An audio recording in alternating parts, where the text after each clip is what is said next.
L'homéopathie est une médecine qui a été inventée au XVIIIe siècle, ou en fait découverte par Samuel Hahnemann, qui l'avait expérimentée sur lui-même et sur ses proches. Cette médecine s'appuie d'abord sur l'utilisation de la nature, que ce soit des médicaments d'origine animale, végétale ou minérale. Et la magie de l'homéopathie repose dans le fait que l'on utilise des doses extrêmement diluées, ce qui a amené aussi beaucoup de controverses. Mais ce principe s'appuie sur la similitude que les latins avaient déjà expliqué avant nous, en disant que similia similibus curantur, les semblables guérissent les semblables.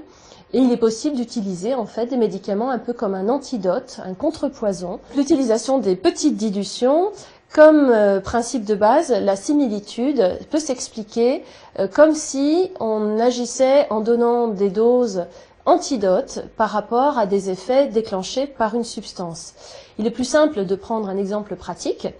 Chacun sait que l'abus du café peut amener certains symptômes désagréables comme de la nervosité, des insomnies, une tachycardie, c'est-à-dire un rythme cardiaque accéléré. Eh bien, la dilution de café, qui s'appelle coffea, puisque c'est le nom latin qui est utilisé alors, de prendre du coffea homéopathique peut à ce moment-là contrebalancer ces symptômes et corriger les troubles qui auraient été induits par l'abus du café.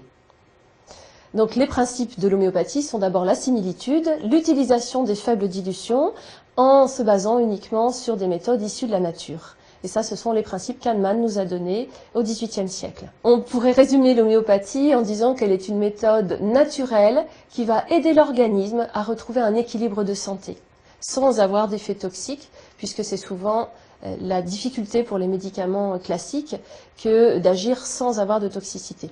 Alors, dire que l'homéopathie peut tout soigner serait abusé. Par contre, on peut utiliser l'homéopathie chez tout un chacun. Tout soigner voudrait laisser sous-entendre que toute maladie pourrait être guérie par l'homéopathie, et ça, je m'insurge en faux là-dessus. Cependant, toute personne peut avoir l'utilisation de l'homéopathie comme efficacité sur un problème de santé, qu'il soit simple, qu'il soit aigu, qu'il soit chronique, ou qu'il soit complexe parfois, puisqu'on arrive à corriger des déséquilibres qui semblent parfois assez complexes, comme par exemple des troubles nerveux, des colopathies ou des troubles ORL à répétition. Je pense que de plus en plus de gens vont se diriger vers ces médecines naturelles. On peut estimer aujourd'hui, les pourcentages ont été faits pour ce qui est de l'homéopathie. On peut donc estimer le pourcentage de population qui se soigne très régulièrement par homéopathie à environ 30%. Mais il a été statistiquement montré que une personne sur 3 ne connaît pas encore l'homéopathie, donc ça veut dire que 2 personnes sur 3 ont déjà essayé au moins quelques petites granules. La sensibilité à l'homéopathie ne se résume pas à un type de sujet. On pourrait se demander si certaines personnes sont plus sensibles que d'autres. En fait, il est plus facile de se tourner vers l'homéopathie lorsqu'on n'a pas beaucoup de ressources classiques.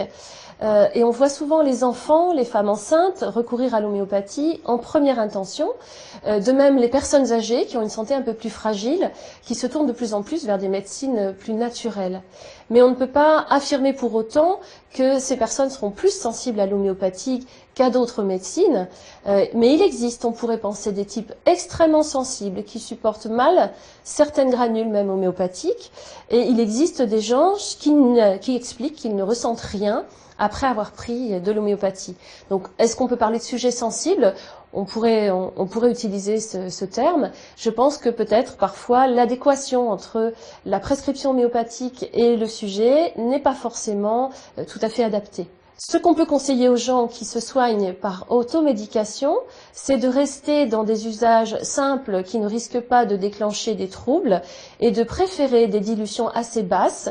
Les dilutions homéopathiques qui sont des dilutions basses sont des chiffres associés au nom du médicament qui sont bas, donc 4, 5 ou 7 CH, et de laisser les médecins et thérapeutes utiliser des 30 CH ou des dilutions plus élevées en corsacovienne comme les 1000 K, MK, de sorte à ne pas causer de dommages.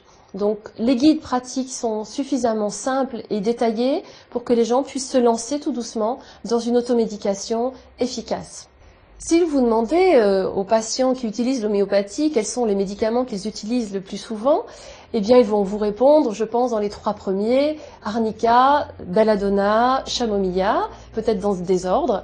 Arnica, c'est connu pour être l'anti-bobo, c'est-à-dire le médicament qui permet de lutter contre tous les chocs, les traumatismes, les plaies, les bosses, les contusions. Et donc les mamans ont souvent le tube d'arnica à la main pour corriger les troubles liés aux chutes des enfants qui commencent à marcher, par exemple. Le chamomilla est déjà utilisé chez les tout-petits pour aider à la poussée dentaire, qu'elle se passe avec moins de douleur et moins de troubles du sommeil pour les petits. Et le belladonna, la belladonna, c'est la belladone, peut être utilisée dans la fièvre et nombre de mamans l'utilisent de façon simple dès que l'enfant a de la fièvre, soit seul, soit associé aux classiques antipyrétiques que sont les paracétamol ou les aspirines.